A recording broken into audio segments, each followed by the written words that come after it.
அனைவருக்கும் அன்பான வணக்கம். இன்னைக்கு இந்த ஒரு சின்ன வீடியோவில் ஒரு பெரிய விஷயத்தை பற்றி பார்க்க போகிறோம்.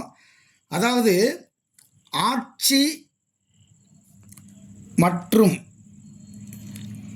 மூலத்திரிகோணம், இதை பற்றி தான் இன்னைக்கு பார்க்க போகிறோம்.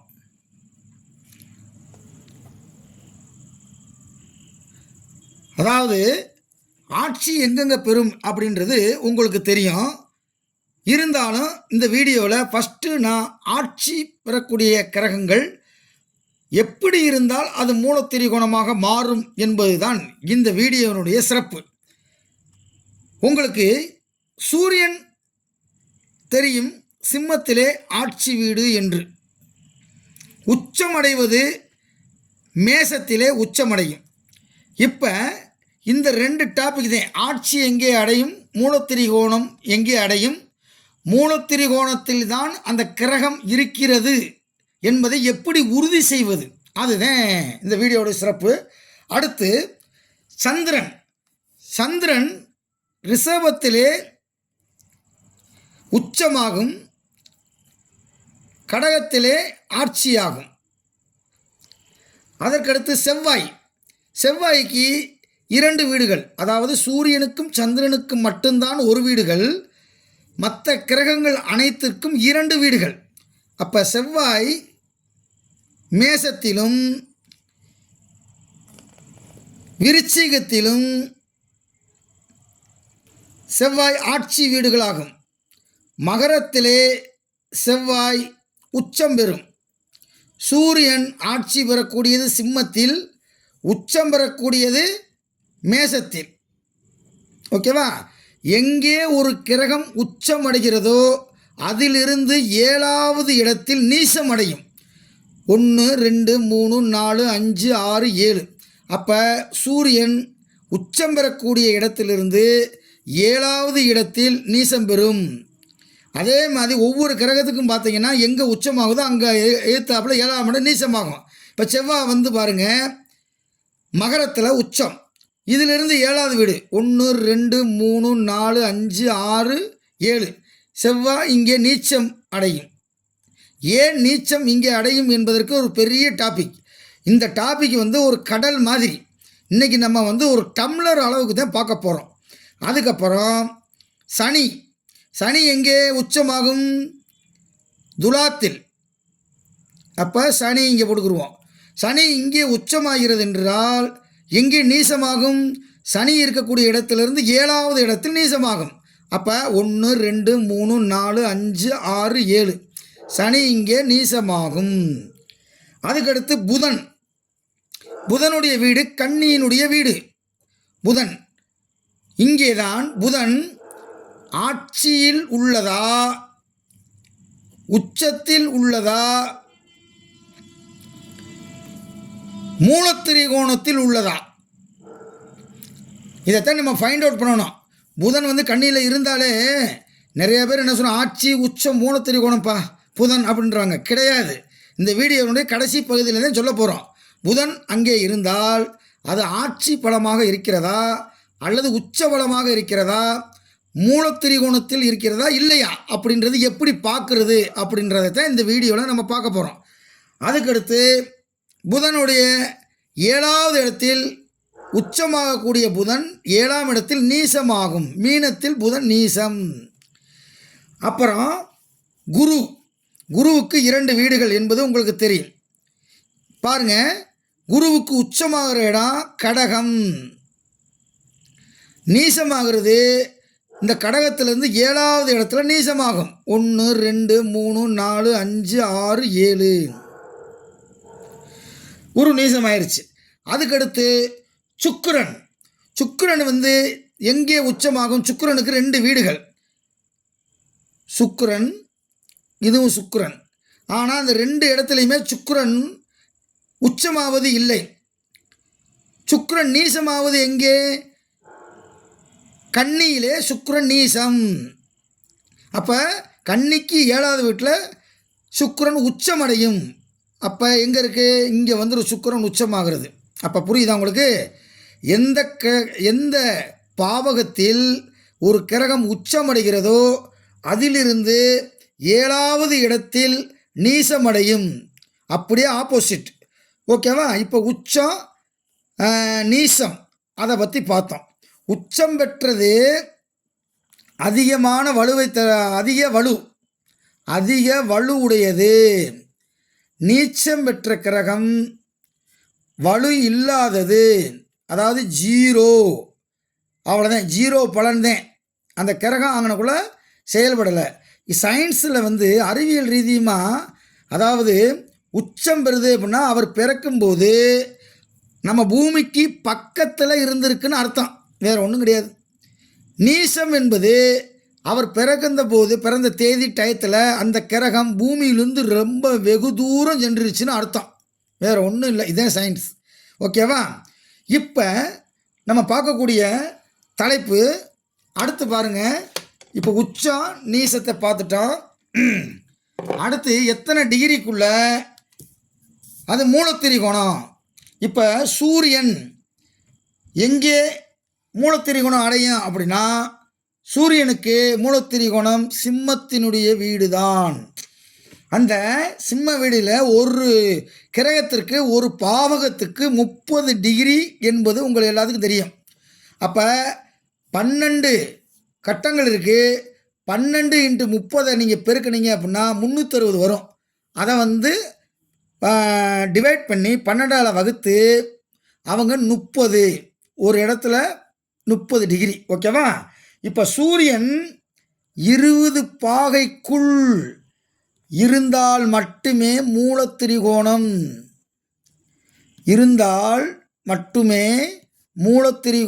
என்று எடுத்துக்கொள்ள வேண்டும். மூலத்திரிகோணம்னா அதிக வலுவில் இருக்கிறது அப்படின்னு அர்த்தம். சார் 20க்கு மேலே போச்சு அப்படின்னா 21லேருந்து 30 டிகிரிக்குள்ளே இருக்குது. சூரியன் டிகிரியை பார்க்கணும்.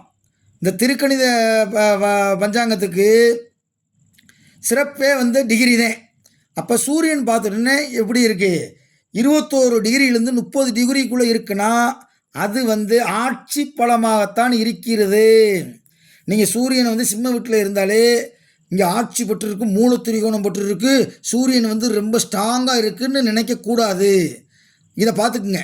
21 தாண்டிருச்சு அப்படின்னா அது ஆட்சி பலம் மட்டுமே. அங்கே மூலத்திரிகோணமாக சூரியன் செயல்படவில்லை என்பதை தெரிந்து கொள்ள வேண்டும். அடுத்து சந்திரன் பாருங்கள். சந்திரன் உச்சமாவது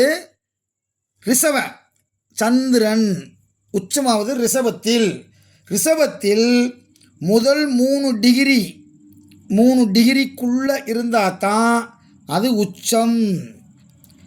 3 டிகிரியை தாண்டிருச்சு அப்படின்னா மீதி இருக்கக்கூடிய 27 டிகிரி பாகை இருக்கு அப்படின்னா அங்கே மூலத்திரிகோணம். நல்லா தெரிஞ்சுங்க. 3 டிகிரிக்குள்ளே இருந்தால் சந்திரன் அங்கே உச்சம் பெற்றிருக்கு அப்படின்னு மட்டும்தான் சொல்லணும். சந்திரன் உச்சம் பெற்று மூலத்திரிகோணத்தில் இருக்குது அப்படி சொல்லக்கூடாது. அப்போ 3 டிகிரிக்குள்ளே தான் அது உச்சம். 3 டிகிரி தாண்டிருச்சு, 4 டிகிரி அல்லது 5 டிகிரியில் வந்துருச்சு சந்திரன், 5 டிகிரிக்கு மேலே இருக்குது அப்படின்னா அங்கே மூலத்திரிகோணம் என்ற ஒரு ஸ்தான பலத்தை பெற்று வலுவாக இருக்கிறது அப்படின்னு அர்த்தம். அடுத்து செவ்வாய் மேசத்தில் செவ்வாய்க்கு 2 வீடு இருக்குது, மேசம் விருச்சிகம். இந்த செவ்வாய் எங்கே மூலத்திரிகோணம் அடையும்? விருச்சிகத்தில் அடையுமா மேசத்தில் அடையுமா அப்படின்னு பார்த்தா மேசத்தில் தான் மூலத்திரிகோணம் அடையும். அதாவது 12 பாகைக்குள், பாகைனா உங்களுக்கு தெரியும் ஆங்கிலத்தில் டிகிரி, 12 டிகிரிக்குள்ளே இருந்தால் மூலத்திரிகோணம். அப்போ 1லிருந்து 12 டிகிரிக்குள்ளே இருந்தால் மட்டும்தான் செவ்வாய் இங்கே மூலத்திரிகோணத்தில் இருக்குன்னு அர்த்தம். 13 டிகிரிக்கு மேலே போயிடுச்சு, 30 டிகிரிக்குள்ளே போயிடுச்சுன்னா அங்கே மூலத்திரிகோணம் இல்லை, ஆட்சி பெற்றுத்தான் செவ்வாய் இருக்கிறது என்று அர்த்தம். திருக்கணித பஞ்சாங்கத்தில் இந்த டிகிரியெல்லாம் ஏன் போடுறாங்கன்னா இதெல்லாம் மைண்டில் வச்சு பார்க்கணும். அப்போ செவ்வாயினுடைய வலிமை எப்படி இருக்குது, எந்த அளவுக்கு இருக்குது அப்படின்றத பார்க்கணும். அப்படின்னா சீர்தூக்கி பார்க்குறதுக்கு இந்த டிகிரி ரொம்ப யூஸாக இருக்குது. ஓகேவா? அதுக்கடுத்து இப்போ தான் நம்ம வர்றோம் புதனுக்கு ஒரு சிறப்பு என்னன்னு கேட்டால் ஒரே இடத்துல ஆட்சி உச்ச மூலத்திரிகோணம் அடையும். இப்போ புதனை பொறுத்தளவு கன்னி வீட்டில் 15 பாகை உச்சம் பாருங்க, 15 பாகை உச்சம், பின்னாடி 5 பாகை மூலத்திரிகோணம், 5 இல்லை 15 மூலத்திரிகோணம். முதல் 0லேருந்து 15 டிகிரி வரைக்கும் உச்சம் பெற்றிருக்கு. 16 டிகிரியை தாண்டிருச்சு அப்படின்னா 30க்குள்ளே இருக்குது அப்படின்னா அங்கே புதன் ஆட்சி பலம் பெற்று மூலத்திரிகோண பவரில் இருக்குன்னு அர்த்தம். அப்போ இவ்வளோ விஷயத்தை நம்ம மைண்டில் வச்சு பார்த்தாத்தேன் அப்போ மிகச்சிறந்த புதன் வந்து அங்கே சுவத்தோன்மை உடைய புதனாக இருக்கிறதுன்னு அர்த்தம், வேறு ஒன்றும் கிடையாது. அடுத்து குருவுக்கு 2 வீடு, தனுசு மீனம். இதில் எங்கே வந்து குரு வந்து மூலத்திரிகோணம் அடையும் அப்படின்னா தனுசுலதே மூலத்திரிகோணம் அடையும். 2 இடத்துலையும் ஆட்சி பெற்றிருந்தாலும் தனுசு வீட்டில்தான் குரு மூலத்திரிகோணம் அடையும். அப்போ குரு 10 டிகிரிக்குள்ளே 10 பாகைக்குள்ளே இருந்தால் அங்கே மூலத்திரிகோணத்தில் இருக்கிறது. நல்லா தெரிஞ்சுக்குங்க, 10 டிகிரிக்குள்ளே இருக்கா, இங்கே வந்து பார்க்கணும் 8 டிகிரி தான் இருக்குது அப்படின்னா அது வந்து மூலத்திரிகோணத்தில் இருக்குதுன்னு அர்த்தம். அப்போ நல்ல பவர்ஃபுல்லாக இருக்குது அப்படின்னு அர்த்தம். அதுக்கு பின்னாடி என்னது, பின்னாடி இருக்கக்கூடிய 20 பாகை அளவு இருந்தால் அங்கே மூலத்திரிகோணம் இல்லை. 20லேருந்து 30 டிகிரிக்குள்ளே இருக்குன்னா அங்கே ஆட்சி பலம் மட்டும்தான் குரு பெற்று உள்ளது அப்படின்னு அர்த்தம். அப்போ இந்த இடத்துல ஃபைனாக்குலரை வச்சு பார்க்கணும், டெலஸ்கோப்பை வச்சு பார்க்கணும், மைக்ரோஸ்கோப்பை வச்சு பார்க்கணும். பார்த்தாத்தேன் இதை வந்து நீங்கள் வந்து கரெக்டாக சொல்ல முடியும். அப்போ எந்த அளவுக்கு இருக்குது, சும்மா குருவை பார்த்தோன்னே குரு உனக்கு நல்லா இருக்கப்பா மூலத்திரிகோணத்தில் இருக்கப்பா டாப்பில் போயிருப்பா அப்படின்னா அவ்வளோதான், முடிஞ்சு போச்சு. போன வாரம் அடித்த காற்றுல வீடு வந்து டாப்பில் போயிடுச்சு, நீங்கள் சொன்னது உண்மைதான்ட்டு போயிடுவேன். அப்போ இங்கே வந்து என்ன அளவில் இருக்குன்றதை பார்த்துக்கிறணும், ஓகேவா. அடுத்து சனிக்கு 2 வீடு உங்களுக்கு தெரியும், மகரம் கும்பம். இந்த 2 வீடுமே சனியினுடைய வீடு. இருந்தாலும் சனி வந்து 2 இடத்துலையுமே ஆட்சி பெறும். ஆனால் மூலத்திரிகோணம் என்பது கும்பத்தில் மட்டும்தான் மூலத்திரிகோணம் அடையும். கும்பத்தில் 20 பாகை வரைக்கும் தான் மூலத்திரிகோணம், முதல் 20 பாகை தான் மூலத்திரிகோணம். 21லேருந்து 30 டிகிரி வந்துருச்சு அப்படின்னா இங்கே இருக்கும் சனியும் இங்கே இருக்கும் சனியும் ஒன்று தான். அப்போ என்ன ஆயிடுது, இங்கனுக்குள்ளே வரும்போது சனி இங்கே ஆட்சி பலம் மட்டும்தான் பெற்றிருக்கு அப்படின்னு அர்த்தம். அப்போ ஒரு கிரகத்தினுடைய வலிமை எப்படி இருக்குது, அங்கே அது எவ்வளோ ஸ்ட்ராங்காக இருக்குது அப்படின்றதெல்லாம் பார்க்குறதுக்கு இந்த மூலத்திரிகோணம் வந்து தெரிஞ்சால் மட்டும்தான் இருக்கும். அடுத்து கடைசி கிரகம் சுக்கிரனுக்கு 2 வீடுகள் இருக்கிறது, ரிஷபம் மற்றும் துலாம். இந்த 2 இடங்களிலே எங்கே வந்து அந்த சுக்கிரன் வந்து ஆட்சி அடையும்னா 2 இடத்துலையுமே ஆட்சி அடையும் சுக்கிரன். அப்போ எங்கே வந்து மூலத்திரிகோணம் அடையும்னா துலாத்தில் மட்டும்தான் மூலத்திரிகோணம் அடையும். முதல் 10 டிகிரி பாகை இருந்துச்சுன்னா அது மூலத்திரிகோணம்னு அர்த்தம். நல்லா தெரிஞ்சுக்கிங்க, இதை நீங்கள் தெளிவாக எழுதிக்கிங்க. முதல் 10 டிகிரி, ஓகேவா. டிகிரினா பாகை. நான் ஆரம்பத்தில் படிக்கிறப்ப பாகைனா என்னன்னே தெரியல, எனக்கு யாருமே சொல்லித்தரல. அதுக்கப்புறம் நானாக கண்டுபிடிச்சேன் டிகிரின்னு. ஆமாம், தூய தமிழ் பாகை. இந்த பள்ளிக்கூடத்தில் படிக்கிறப்ப கூட நம்ம சொல்லுவோம்ல பாகை மானி அப்படின்னு சொல்லுவோம். அப்போ டிகிரியை பார்க்குறதுக்கு பேர் பாகை மானி. அதுக்கப்புறம் தான் எனக்கு தெரிஞ்சு, இது தெரியறதுக்கே எனக்கு 1 மாதம் ஆகிப்போச்சு. பாகை கலை, மினிட்ஸுக்கு பேர் கலை. ஆமாம், அப்போ பாகை அப்படின்னு இருக்கிறப்ப இங்கே சுக்கிரனுக்கு முதல் 10 டிகிரி மட்டும்தான் அங்கே வந்து இருக்குது. அப்புறம் 10 டிகிரிக்கு மேலே போயிடுச்சு, 11 டிகிரிலேருந்து 30 டிகிரியை தாண்டிருச்சு அப்படின்னா அங்கே மூலத்திரிகோணத்தில் உள்ளது அப்படின்னு அர்த்தம், ஓகேவா. இப்போ உங்களுக்கு தெளிவாக இது வந்து புரிஞ்சிருக்கும்னு நினைக்கிறேன். இது வந்து பழம்பெரும் நூல் சாதக அலங்காரம் என்ற புத்தகத்தில் உள்ள முக்கியமான குறிப்பு. இதை வந்து திருக்கணித பஞ்சாங்கத்தில் பார்க்கக்கூடியவங்க தயவு செய்து அந்த கிரகத்தினுடைய வலிமையை பார்க்குறதுக்கு கொஞ்சம் டைம் எடுத்து ஆய்வு பண்ணி எத்தனை டிகிரியில் இருக்குது அப்படின்ற கால்குலேட்லாம் பண்ணி அங்கே அந்த கிரகம் எப்படி வலிமையாக இருக்கிறது. வாயில் பல்லு இருக்குது, எல்லாத்துக்கும் தெரியும்.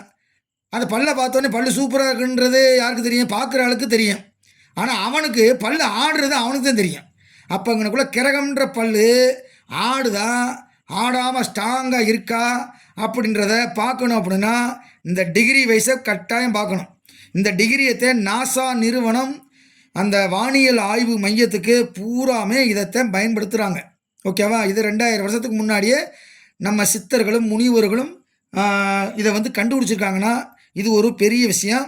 இனிமேல் நீங்கள் ஜாதகம் பார்க்குறப்ப ஆட்சி பெற்ற கிரகமா மூலத்திரிகோணத்தில் உள்ள கிரகமா அந்த கிரகத்தினுடைய வலிமையை இந்த டிகிரியை பார்த்து நீங்கள் தெரிந்து கொள்ள வேண்டும் என்று சொல்லி நன்றி கூறி விடைபெறுகிறேன். நன்றி, வணக்கம்.